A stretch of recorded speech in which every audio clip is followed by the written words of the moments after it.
you? I'm good. How are you?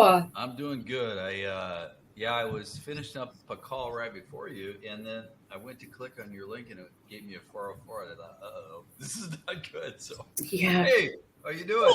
Is this your son? Yes, and he loves when I'm like talking to people because he loves to come in and just say hi, and then he goes back out like. Well, you got to say hi to me. So, my name is Peter. What's your name? Remington. What do you say? Remington. Remington. Well, nice to meet you, Remington. Nice to meet you. And how old are you? 6. Wow, you're a big 6-year-old. Yeah, he is. Okay, I thought he was like 10 or something. Oh no, he is. Yeah, he was actually at the doctor's like a month ago for his school checkup before school, and they were like, he's grown like 4 inches since we saw him last. So I was like, oh boy, yikes. Are you tall? Are you pretty tall? No, I mean I'm 5'6", so no, Okay. yeah. But his brother is very tall, so I think that's the dad thing. So that's yeah. So I want to just say thank you so much for coming on and taking your time to speak with me. I know it was very hectic there for a minute, and I apologize, but thank you so much for your patience and just working with me through that. That was a little odd, but I got it taken care of. Good. So I just want to tell you a little bit about me because I don't know what you do know of me. Do you know? I don't want to just. I looked at your profile a little bit, but I'd love to hear from you, not your profile. So that'd be good. Okay. So I was a single mom for 17 years. And I worked in law enforcement for 12 years. And then I moved and I got injured on my job, per se. And so I've not been able to. As a police officer, you got injured? Yeah.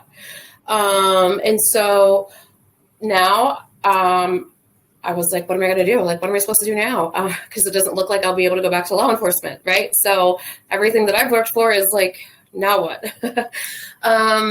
So I knew that there was a need for change in the mental health field, like dramatically huge.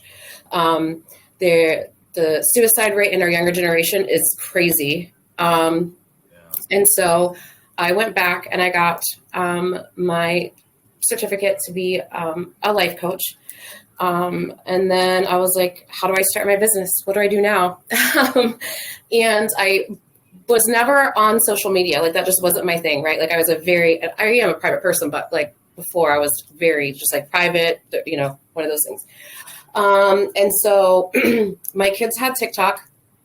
And I was like, well, I don't really mess with it. I have TikTok because my kids have it, right? So, you know what? I think I'm just gonna just jump out there and start posting about my journey, right? Because I know that when I was going through my stuff, I had a hard time opening up to people. I had a hard time just like trusting, connecting, and all that stuff. So I did. And when I posted my first story, it just went crazy. And I had such an amazing feedback. And it's just been nonstop, like a big ball. It just kept going and going. And so I realized with all the messages that I was getting and the people that were talking, that there was also a need for a platform for people to go share their story, not only to share, to be inspirational for someone who may be going through the same thing, to give them that light, but also to help them heal. Right. And also trying to change the stigma on mental health and make it more of okay to talk about, or okay, that, someone does have PTSD. I mean, not that it's okay, but we don't have to treat them differently or, make it like they can't do something, And so that's where Empowering You came from. And so that's a little bit about me and why I am doing what I'm doing. I did a book, an anthology, which went on to be a bestseller. I've had 3 different magazines, maybe 4, I don't know off the top of my head, that I've been featured in for my work. And so I am now just not only bringing on individuals for healing and all that, it's all for those who are under a lot of stress or anxiety, which I feel like that is something you've probably dealt with a lot of, if not more, giving everything that you do. Because I feel like, I mean, with one of my courses, that's something that people need to also learn to try to judge, or not judge, but handle and juggle and all that. And some people don't know how to do that, right? So yeah, that's where you came in. You seem to be doing amazing things, a lot going on. And apparently you thrive well under pressure and with stress. And I'm sure you have all that stuff going on. And so I think that, even probably a lot of your business could probably help some of my viewers. So that's also amazing. So that's why I wanted to bring you on and talk with you and, see what led you on your journey and why you do what you do. Okay. Where do you want me to begin? I can tell you a little bit about my background as it relates to, it's funny you bring things up like that because the world, whether it's your business life or personal life, is full of pivots, right? You had to pivot so many times, right? And it's how you kind of in the framework of that, how you think about the pivot. So just going back a little bit in the history of me, I have always been in product development and innovation, and I worked my way up and ran divisions for little companies, Nike, Hewlett Packard, Verifone, managed from 13 to 1,000 people in divisions. Traveled pretty much anywhere in the world. And one of the things what's interesting, Latasha, is this. I've been to all over Europe. I've been to the Middle East. I've been all over Asia. I've been all over South America. The only continent I haven't been to is Africa. But what's interesting is you can sit in Dubai, Abu Dhabi, Saudi Arabia. You can sit in the UK, Scotland. You can sit in China, Singapore, Malaysia. And when you start looking at universal principles, when you think about, love, kindness, fairness, generosity, empathy, compassion, family, it's all the same. They may have a different culture, like in Abu Dhabi, the way they express their culture and even how women and men interact and how women are treated. I don't agree with that, but the commonality is there. The underpinnings, universal law. I learned this as a young man.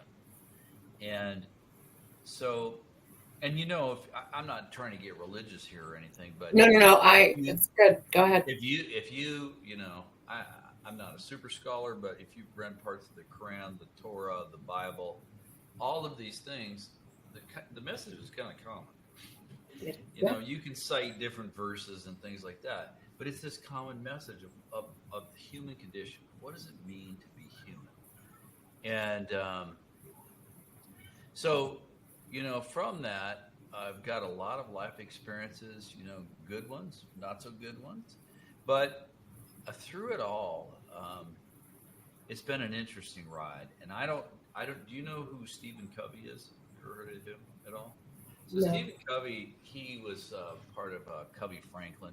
He passed away, but Stephen Covey wrote a really cool book. It's called The 7 Habits of Highly Effective People. And it's actually a field guide for life. And if you haven't read it, you should, because number one, it will blow your mind. Number two, a lot of the things that he teaches in there are lifelong frameworks for not just in business, but for your kids, for you, for all of us, right? So he talked about, the different habits, like begin with the end in mind. Put first things first. He talks, these are the different habits. Think win-win. There's a myriad of them, there are 7 of them that are there. The reason why I bring up Stephen Covey is because he was this big, tall man, and he had a bald head, very striking. And back when I was an engineering manager, he came, when he just had written this book, he was going on a speaking tour. He came to I worked at Fluke Electronics, and he came to our executive management week, and he talked.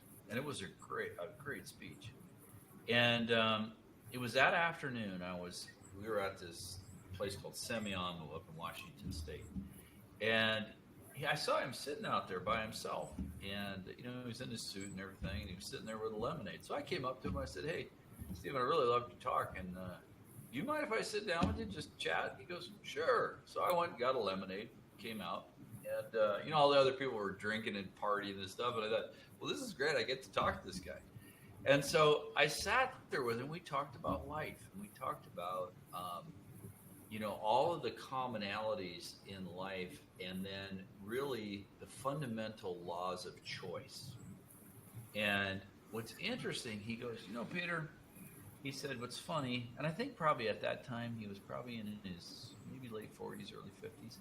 He's passed away since, but he said, what's interesting about choice in life, he goes, I try to keep things simple so I keep it in my head, which I subscribe to too, right?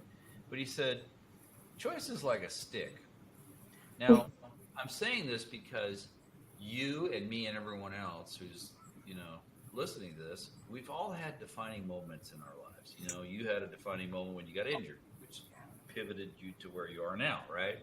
So this was a defining moment. And he said, choice is like a stick. When you pick up one end, you pick up the other. And I sat there and I thought about it. He goes, think about it, right? Good choice, good consequence. Bad choice, bad consequence. And really, if you think about that, he talked about fundamental universal laws. The consequence is built in with the choice. When you pick up one end of the stick, you pick up the other. And we've all made great choices in our life, and we've all made very bad choices in our life that have caused bad things to happen. But it's a universal law, right? So, but it does teach the sense of responsibility in what you're doing. And going back to let me tell you, if it's okay, I'll tell you another story. You want? Oh my gosh, please. No, go ahead. I love this. Thank you. Right, so I'll tell you another story. So my brother-in-law, his name was Doug Crichton. Doug Crichton is the brother of Michael Crichton, who did all the Jurassic Park and all the books and stuff like that. My sister was married to his brother. And Doug Small Crichton, world. What? That's what? very fun. I said that's yeah, fun to know. I'm telling you the story for a reason. Oh, So I'm not saying, they did great stuff. Doug actually worked behind the scenes, and he edited a lot of the screenplays and all the stuff that Michael did. Michael was kind of the front man. They were both really tall guys, but I knew Michael and I knew Doug, and obviously they both have passed away. Doug was the longest survivor of bone marrow cancer ever. In fact, they did a medical journal on him because he survived for so long, and my sister Debbie took care of him. But the reason why I'm telling you this story is part of this whole journey and pivots, and then dealing some of the stuff like you talk about, like how do you deal with stress and how do you deal with anxiety and all this kind of stuff. And I think, and look, to be honest with you, I have a son, and it's genetic. It's not situational. He has bad anxiety and depression, and we work all the time. And he does therapy, he does everything. So look, I can relate because I'm living through. I don't have it, but as a father, I'm living through this with him, right? But going back to my story about Doug is Michael had this big, huge compound in Hawaii, on Kauai, on Hanalei Bay, which if you've ever been to Kauai, is a beautiful setting there. And so we were out there. It was my sister Debbie's birthday, and we had all the family there. And I came by myself because at that time my marriage was starting to fall apart, and I didn't realize it. But something inside me was like, something's not right? But anyway, so we had the birthday party, and Doug was a character, man. We sat outside on one of these picnic benches, and as it got later, more and more people said, "Hey, I'm getting tired. I'm going to bed." And so it just ended up being me and Doug. And we were sitting there under the stars in Hawaii. And, me being a curious person, which we all are, I said, "Hey, Doug," I said, "what's it like to have cancer?" Because I said, I've never really been able to ask someone that question. And now this guy was a chain smoker. He smoked all the time. He had a cigarette in his mouth. He goes, "Well, Peter," he goes, "I gave it to myself." I went, "What? You gave cancer to yourself?" He goes, "Yeah." He goes, And here's what happened. And he told me the story about how he had bottled up anger and he did not know how to let it go. And he firmly believed that that anger turned into cancer, and that's what ended his life. And but we had this long talk, and we talked till like, I don't know, 5 or 5:30 because the sun was starting to come up. But you know what? There's 7 key questions, and he gave me these, and then he also introduced me to the Yogananda, which is a really cool book by the Yogananda. You can look it up; it's on Amazon. But he said, one thing I've learned, and I'll give you 3 of the keys. He said the first key that I learned working with, because he worked with a lot of yogis and masters in the world, because he had the money and he was able to do that kind of thing. But he said the first question you always have to ask yourself is, what if everything I thought to be true were not? Now what would I do? Now, if you think about that, it challenges your entire belief system, right? And your frameworks. This relates to what I'm doing in my company because it goes to the second key question of the 7 keys. The second one is, okay, so if that's the case and I'm challenging my beliefs, what else is possible? Right? Because if you're always looking at and saying, okay, I keep my blinders on and I follow the framework of others, I will always be in the status quo and it will never have an impactful and meaningful life. So if we're asking ourselves what else is possible and also teaching this to our children, there's always room for learning. Yeah. And changing. That's why I say, I just wrote a post the other day on LinkedIn. I said, I don't ever want to be an expert, and you shouldn't either. The reason why is, if you follow an expert, that's like driving your car looking in the rearview mirror. You're going to crash. Experts, you should follow guides, because experts deal with past frameworks. Well, things are changing. So a guide deals with past experiences and frameworks, but always asks what else is possible and then implements new things, right? So that's the first 2 keys. The third key was, he told me, he said, and this relates to the stress and anxiety you're talking about, right? Because I've had bad situational anxiety. I can tell you a story about the time. There is no one that's truly successful that hasn't hit rock bottom. My rock bottom at one time, and I can tell you the story if you want to hear it. There was a time I had $25 in my bank account to my name. That was it.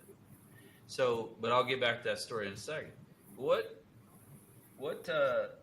Doug taught me, he said these first 2 questions, and he said the third one that you got to discover is just let go. Mm-hmm. Because you can't continue to claw at belief systems and frameworks and things that you think matter that in the end really don't. And if you have that kind of an attitude of, how can I always be a student? And in my company, one of our isms is, everybody's a teacher, everybody's a student. Mm-hmm. You don't have failure. You win or you learn, right? I say, look, guys, if you want to talk about failure and you want me to define failure is when you quit when you still have passion in something. And when you do that, that leads to regret. And you never want to die with regret, because my father died of regret. I got to see all that happen before he passed away. And it is a horrible thing. It's probably worse than cancer, worse than any kind of disease. Did he talk to you about that? Is that how you knew there was regret? Oh, yeah. I took care of him for the last 2 years of his life, and I laid there almost every night on the couch. And he woke me up at 2 or 3 in the morning. And just, my dad was an old, he was a full-blooded Ukrainian, old Eastern European guy. And just seeing him cry and talk about all these regrets he had, the things he should have done in his life and the way he should have treated us kids and all this kind of stuff. It was like, man, so Latasha, you think about it, right? We all have parents, right? And you look at things and you say, okay, these are my parents. There's some things I love what they taught me. I'm going to do it. But then there's these other things like, I am never going to do that with my kids, right? You can relate to that. Yeah. Right? And we all do, because parents are humans. You know, Mhm. we put our parents up on a pedestal when we were kids, but they're human beings just like all of us as we turn adults. And then we realize, oh, shoot, these guys are, yeah, they're my parents, but they're human beings and they made a lot of mistakes. It's like I'm making a lot of mistakes, right? Right, because So, everyone's trying to figure it out. Like, we're all learning. Yeah. yeah, so that was a thing I learned, you know, from my dad is don't ever die with regrets. But, you know, going back to what I was saying is, you know, the Just Let Go, it is so hard to do that when you are so ingrained. And I mean, if you look at our country right now, this is a classic example, the divisiveness we have in this country of, first of all, not asking question one, not asking question two, and not letting go. This is what happens. We are violating these fundamental universal principles right and left in the United States of America. This is why we have all these problems. So, I mean, I don't care whatever your belief system is politically, it does not matter. The only thing that matters is the universal laws of truth that run the world. Whether you are in Saudi Arabia, Abu Dhabi, or in the United States of America, it is all the same. That's what I learned as a young man. So, with all of this stuff, and knowing that, okay, I can follow those things, I can let go, I can pivot, and that gets back to my story about the $25. So there was a time in my life, so several years ago, and you know, I had to look. People who are successful in business, I have not met. There are maybe at the fringe, very small percentage where nothing ever went wrong, but that's not true for all the rest of us. 99.99. I can tell you if you haven't been an experienced person unless you have failed miserably, and I have failed miserably. And so at that failure point in my life, I had nothing to my name. Now there were reasons why, and I was trying to help some people and things like that. But I was telling you about my son. He was living north of me about an hour, and I went into a gas station and I had $25 to my name. And my son was really struggling mentally. And it was like, okay, I remember getting out of the truck and putting my hands in the truck bed and thinking, okay, what am I going to do? Am I going to get gas or am I going to eat today? And you probably know what I chose. I didn't eat. But you know, the thing that's funny is while I was pumping that $20 because you know I couldn't go to 25. When I was pumping that gas into my truck, what I realized was this, and we'll talk if you want. We'll talk about awareness, understanding, and realization because there's some things. Yeah. Oh. And we'll talk about Joseph Campbell and the hero's journey and how all this stuff connects and plays out. If you want to do that too, but the thing is, what I realized, and this is a common thing, guys. I am nothing special. You know, I put my pants on just like all you guys. Yeah, am I successful now? Sure. But there was a time when I was not. And, you know, the one thing I realized standing there in my truck thinking, okay, I'm going to be hungry today.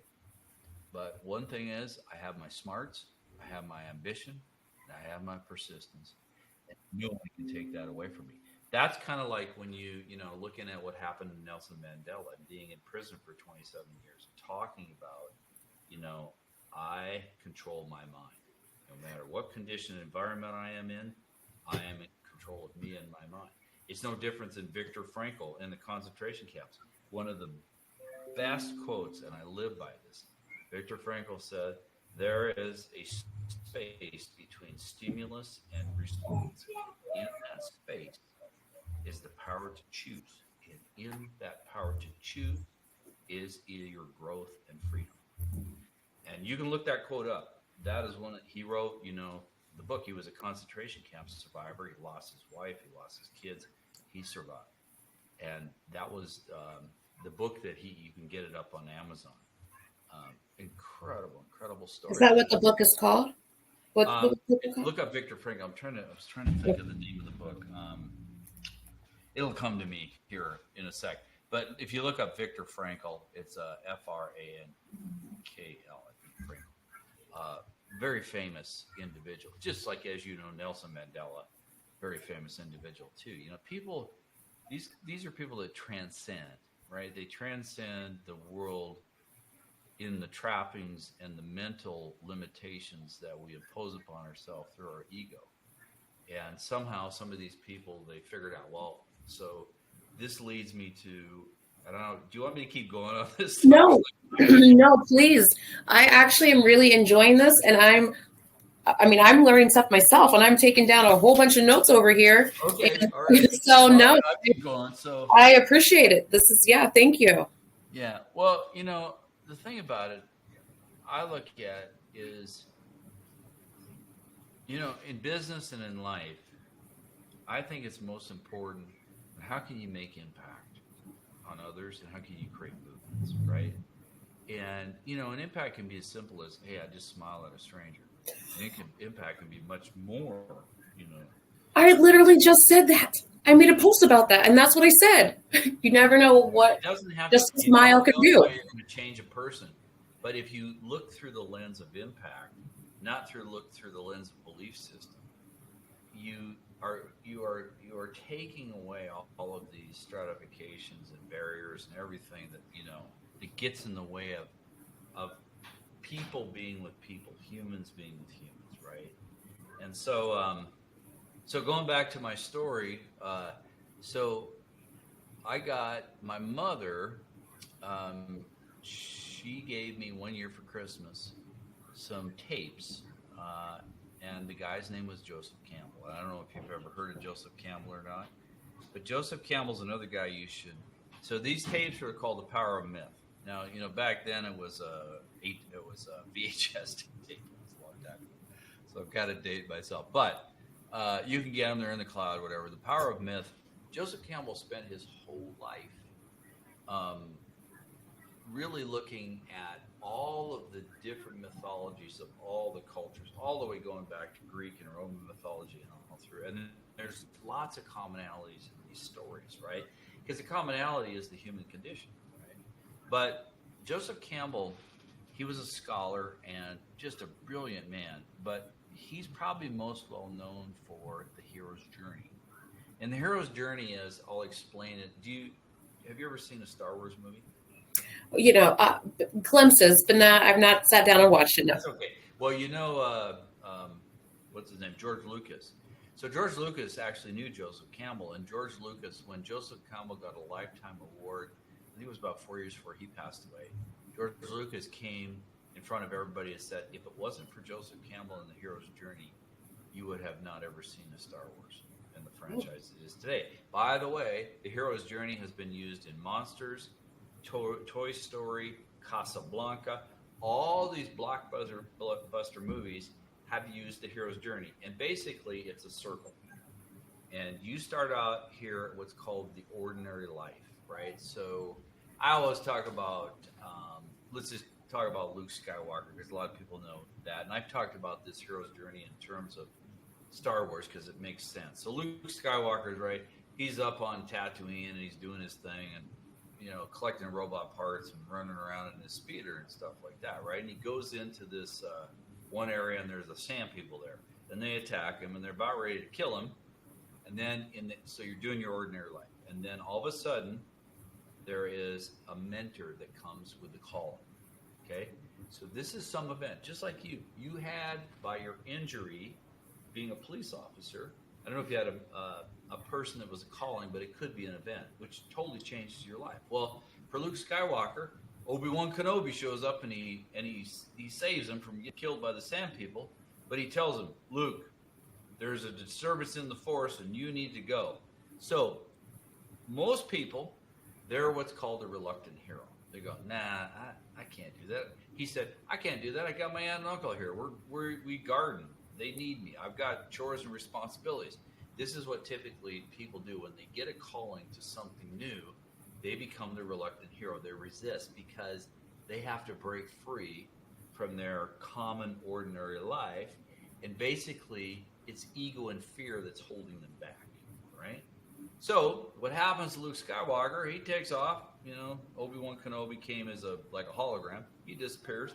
He goes back, and as he's coming over the horizon, he sees a bunch of smoke. Well, he goes in where his town is, and the dark side, which is Vader and the stormtroopers, came, and they burned his town up and killed everybody, including his aunt and uncle. So this is called the crossing, okay? So there is something that happens in your life that forces you to cross to the next part of your hero's journey, whether you like it or not. So he's so enraged, he goes, that's it, I'm leaving. Now, when you do that, you typically will come into somebody that's a mentor. For him, he went up to whatever that planet was, and remember Yoda was up there, the little guy, and he landed his ship, and then Yoda taught him to be a Jedi master and shoot balls in the air and raise his ship and all this kind of stuff, right? But that was his mentor. I don't know, you probably there was something, whether there was a person, people, somebody after your injury kind of got you to start thinking about, hey, you could pivot, you could do this, right? Which is where you got today. But it doesn't end there. So now he goes through there. Now he knows he has to fight Darth Vader, because Darth Vader is the arch enemy. He's the evil. He's the villain. He's the bad guy. And then you got the Emperor behind him, right? You always have somebody that's the agitator. And so he goes through, and the next phase in the circle in the hero's journey is you go into the dark cave, which is basically you are confronting your own fears, your own weaknesses, your own shortcomings. So in the dark cave, he has to fight Darth Vader. And in that fight, they're fighting, right? And the Emperor's over there, kill him, right? Because Darth Vader falls, and he's about ready to slay this, and Darth Vader pulls his helmet off and says, Luke, I am your father. Which basically the metaphor there is, I am you, you are me, I am your ego, right? So now he has to slay his own fear and ego while this agitator is going, kill him, right? So what happens is he lifts him up and saves Darth Vader, and that is the saving of the soul, okay? So what happens is, this is, in a sense, you go from awareness all the way through training, and now you're at understanding in this circle. He leaves the cave, you become an elevated individual, and you come into where you come back into community, and you teach to raise awareness of others. That is realization. If you look at the definition of wisdom, wisdom is nothing more. Awareness, understanding, realization, expansion of awareness is wisdom. If you look at Lincoln, Gandhi, Mother Teresa, Nelson Mandela, all these people in the world, they just had expanded awareness.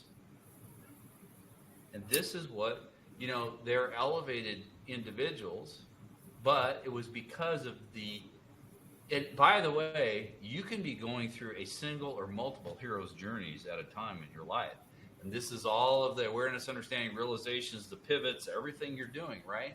And I often think that if you are not having upheaval in your life, you are not learning at a great enough rate. Everything that you have said right now, like just with that story of the circle, like resonates like deep within me, because when I was younger, I don't think I shared this with you, but whenever I was younger, as a child, I was molested. And then when I got to be, I think it was 26, 27, I was raped. But I can remember in those moments, right? I would always be like, okay, what am I going to do? You know what I mean? Like, now what? Like, why is this happening? I'm a big believer in God. And so there were times where I questioned, like why or what, like not understanding what was happening or why it happened. Right. Yeah. But then I had my kids, and it was when I had my kids and, getting them ready to go to like school or to go out without me, you know what I mean? Is when I like had like a moment of like, okay, I know what can happen, right? Like we all know what can happen, right? But when you actually are going through it and you experience it, you'll look at it a lot different. And so you pay more attention to red flags. You pay more attention to things that maybe people who haven't went through it wouldn't pay attention to, right?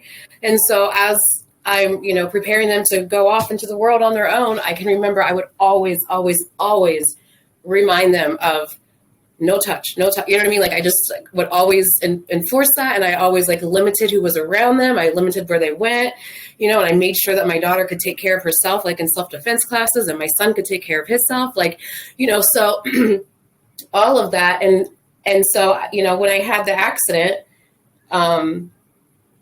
it pushed me even more to want to do this because of my experience and how I felt and how nobody was, talking to therapists didn't work because they didn't understand. Right. And then you feel alone and no one's going to understand anyways. And people are going to judge you. And I've had that happen to me.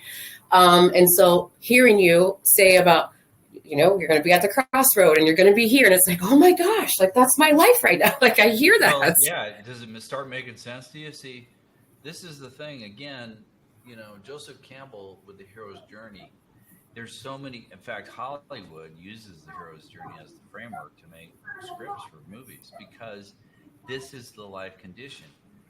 One thing I've taught my sons is the way, everybody has their own frameworks. You were just talking about a framework of how you looked at something that was really bad in your life, and you've now created this framework to transform that, something awful into something better. I've always taught my boys, I say, look, here's the thing. I'm not necessarily fatalistic, but life is like a puzzle. And, you have all these pieces, right? And you can't really see the picture of the puzzle because you haven't put it together.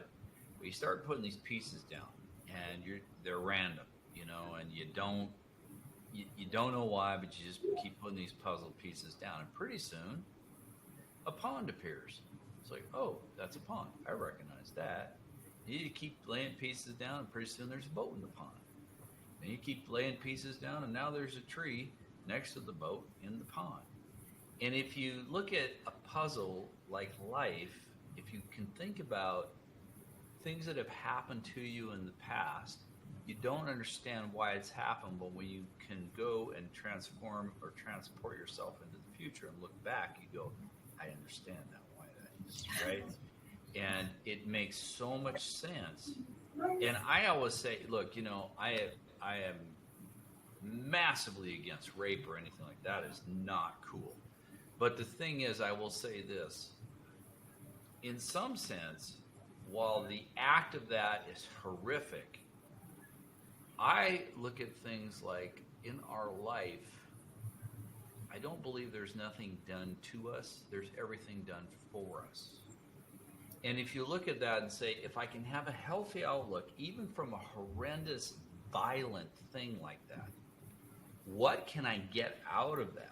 I can't go back and change the past, but what I can do is I can, like you talked, I can expand my awareness to be able to help others, my kids, other people that maybe have gone through this behind me that I can help, right?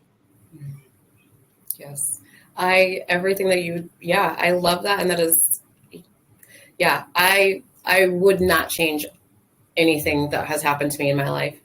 I believe everything does happen for a reason, and it is just how you approach it, and some people just need that help to get to that mindset, right? Some people just need that help or that light or that guidance of oh, so someone does understand how this feels, or someone else has been through this and look at where they are now. You know what I mean? Because so many people are, again, afraid to speak up, afraid of what the consequences will be if other people know, right? Or if I take this person, or, that's my friend and you're lying about my friend, you know what I mean? So they don't want to take sides. And so people just keep things to themselves, and then that's not healthy for them. And it just, they don't grow. They just stay in that spot, and it holds them, and people just need help to get out of that spot. It's, and I can't totally understand it because I haven't been through it. I can empathize with it. And I will say this, a lot of times based on shame, they feel shame for what happened when it wasn't even their fault. Hmm. But I always go back to the 7 keys, and I'm giving you the first three. If you can say, okay, what else is possible? How can I look at this different to make a positive impact for others, right? Even though this bad thing happened to me, what can I do, right, to change that? You know, of the famous poet Henry David Thoreau. Thoreau said one time, most men live lives of quiet desperation. And really what that means is the desperation is in the blinders and never asking yourself, what can I do in my life to pivot to make a bigger impact? I look at it this way, right? You probably know people like this. I do too. They have a job. They go to work. They work their job. They typically don't like it. They come home. They drink a couple beers. They sit on the couch. They watch TV. They go to bed. They wake up and they do it all over again. It's a repeat. Yeah. That is a life of quiet desperation. And I tell you, that is a life of regret. And that is something for me personally, and I hope everybody, if this, people are going to listen to this thing, that everybody, if that doesn't get you to think about, I don't want to be that person. I don't want to live a life of quiet desperation, then do something about it. Yes, I truly have loved everything that you have shared, all the stories, all the good questions to ask yourself, the books to read. Like, you have been very informational, especially for me. So I appreciate it. Is there, getting a mentor is important. I believe that. And so you have one, or did you have one to help you when you were, $25? And I'm guessing that's where your crossroad was, right? Well, that was one of the death cave experiences I've had many. Okay. Well, here's the thing I will say about mentors and also experts. I look at things as not any one individual that can be a mentor. I look at a community of people that can be a mentor. Some people say you are the sum of the 5 closest people around you in your life. I think there is some truth to that. If you want to raise your energy, raise your status, raise your wealth, or whatever, then change those 5 people, right? So, and there are things to be said for, there are people that have come before you that have experiences that can help you through going through what you need to go through, maybe even accelerate it, okay? But as you know, right, the therapist is not going to fix you. No. Only you are going to fix you. Yes. Right? So yes. At the end of the day, whoever that's why I say don't be an expert, be a guide. And I also say, if you're going to look for mentorship, look for a community. There's a lot of great communities out there that you can participate in that have experts in different areas, right? Because look, I have my life, I have my experiences. I think there's a lot of them. I have a lot of experience, but the thing is, I'm only me. So if you come to me for mentorship, all you're going to get is me. If you I think you would be a good mentor. I mean, you just give a lot of good advice. I don't know. I don't look at myself that way. But the point I'm making, Latasha, is if you look at a community, you're looking at a group of mentors with a collective experience that you can draw from, not any one person, right? Mm-hmm. So I think, but you got to go in it with saying, first of all, that question 1, what if everything I thought to be true were not? Now what do I do? Number 2, what else is possible? And number 3, just let go. Because you still have to go through the hero's journey.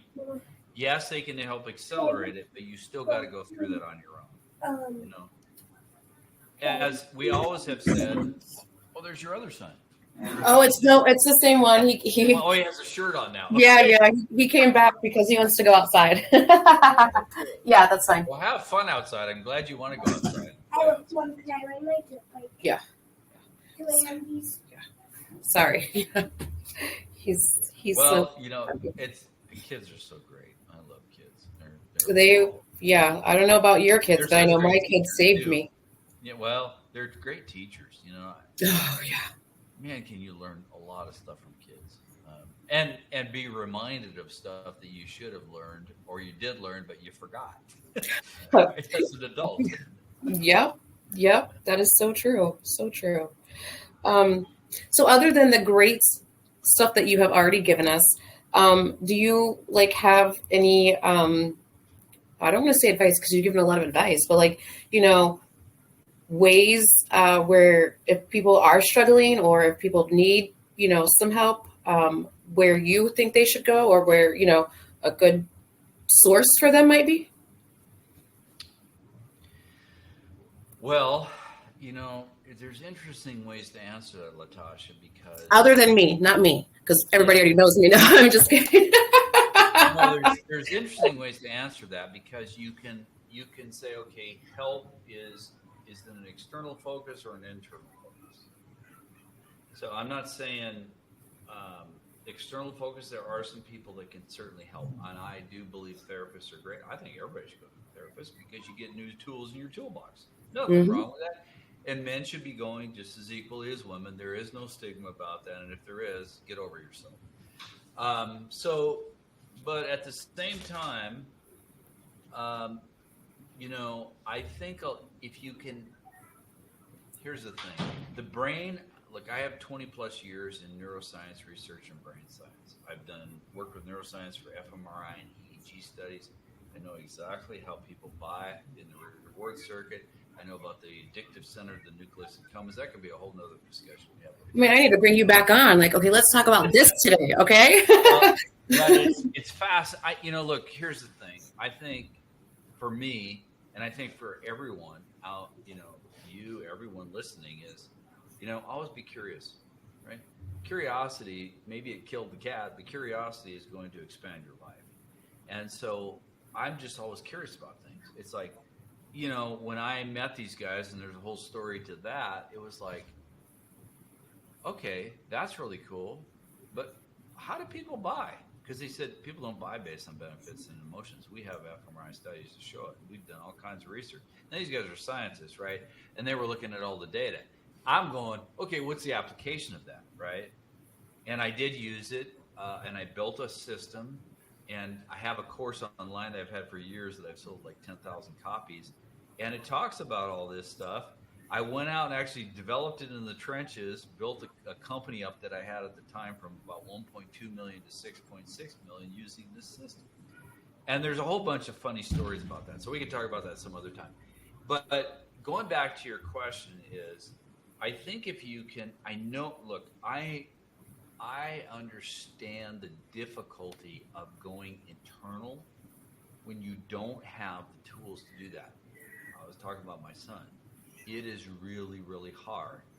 But I do believe that even in the most desperate of situations, the most depressed of situations, the most anxiety-filled situations, you can still start to do that a little at a time while you're getting external help. Because I will say this, Latasha, the only lasting effect you will ever have on your life is internal, not external. That was deep. Yeah, that was nice. That was good. Well, think about what you've had to go through. And where did most of that come from? It was an internal processing, not external. That's what made it lasting. Look, that's the definition of a habit. Yeah. We don't get habits from external people. We get habits from inside ourselves. Right. Some habits are good. Some habits are bad. Bad habit, smoking, that's a bad habit. We did it to ourselves. We made that choice. And the stick, there's a consequence out on the other end. That is so habits, true. right? Like what you're doing, building your business, and you hit upon a chord that you made the choice to do it. Look at the consequence. It's good. It's fun. It is. I growing for you, right? Yeah. The stick, the fundamental law of choice and consequence. Yeah, I'm amazed. And you're living it. So I good for you. And I have to remind myself sometimes, all the time, like, I did that. talking to people. And I'm sure maybe you've experienced this too with things that you've done, like having people that I've talked to or like come on my show. And sometimes one of my questions are like, so what made you decide that you wanted to share? Like, what made you decide to take that step and like do that for you and maybe others? And, when my first time hearing someone hearing you and your story, that was just like a feeling that I just don't know how to explain, because I've never felt like that. Like, it was just like, I did that. Like, I gave you that encouragement. Like, okay, I didn't think I had something like that in me, but see, Latasha, what you're defining and explaining is impact. See, you have created impact in others that's gone beyond just the smile to the stranger. You are impacting a bunch of people positively in their lives, even this little guy right here. And, so if we focus on impact and we focus on movements, that's really what we should be focusing on, instead of I'm building a business, I'm making money, I'm going to become rich. It's like, okay, good for you. But it's kind of a hollow outcome. I mean, if you get to the point, and a lot of people have, you get to the point where you have a lot of money, then you go, okay, so what? It's kind of like, think about it this way, right? You ever bought a brand new car? Yeah. So you love the car. It's like, oh my God, this is great. And about a month or two later, you go, yeah, it's a car. Big deal. Right. The newness wear off. In fact, through all this brain research and science, the brain, the anticipation of something is actually stronger than the actual event of something. You ever planned a trip? The anticipation of going on the trip is actually more gratifying to you in the brain than actually being on the trip itself. Yeah, that is true for all of us. That's the human brain. That's how we work.